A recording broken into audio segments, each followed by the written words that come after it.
For those of us that were not supporters of Joe Biden, and those of us that knew he was a serial liar and a plagiarist for his entire life, we've not been surprised by his false claims, too many to count since he jumped on the campaign trail, and certainly since he was led into the Oval Office for a nap.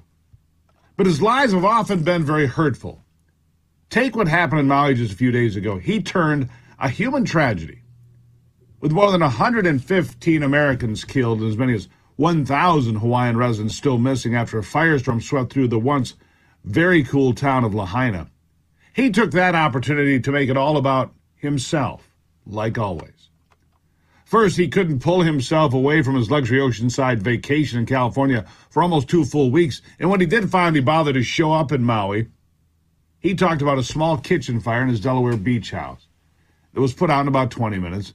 But the narcissist in chief decided to tell those in Maui how he was so devastated because he almost lost his cat and almost lost his 1966 Corvette, a car. He made these comments in front of people whose family members were incinerated by a wall of fire that was left to burn because one of the people in charge there in Hawaii believes that water is a godlike substance and could not be spared to spare the lives of those being burned alive for several hours. It's not the first time that Joe Biden has made an unspeakable tragedy about himself. In fact, you can pretty much count on him doing that every time. If there's death and destruction, then Joey's ready to step up and tell you why he understands, because he's had it happen to him. Because by God, he's been there. He has suffered like you.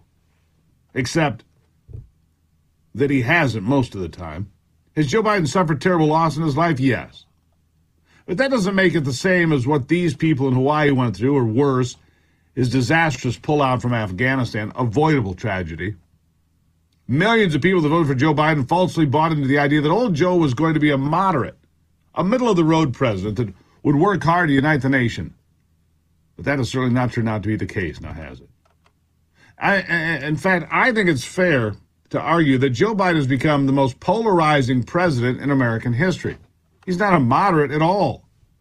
He has governed from the extreme far left, and his presidency began to unravel a few months into office when he completely disregarded the advice of the Joint Chiefs and his military advisors and abandoned Afghanistan in some twisted need to leave before we mark the 20-year anniversary of being in that country.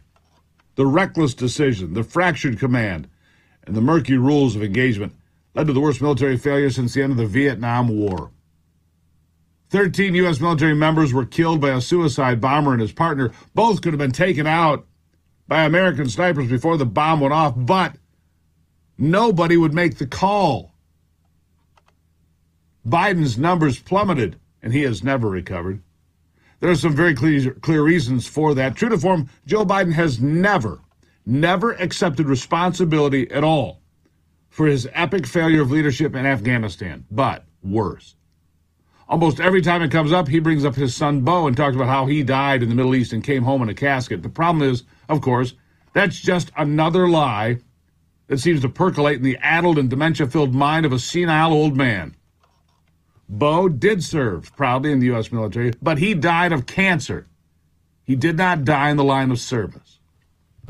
And worse than not accepting responsibility and making his tragic failure into some sad false story about himself is that he continues to make those same baseless false story claims even now. It's heartbreaking.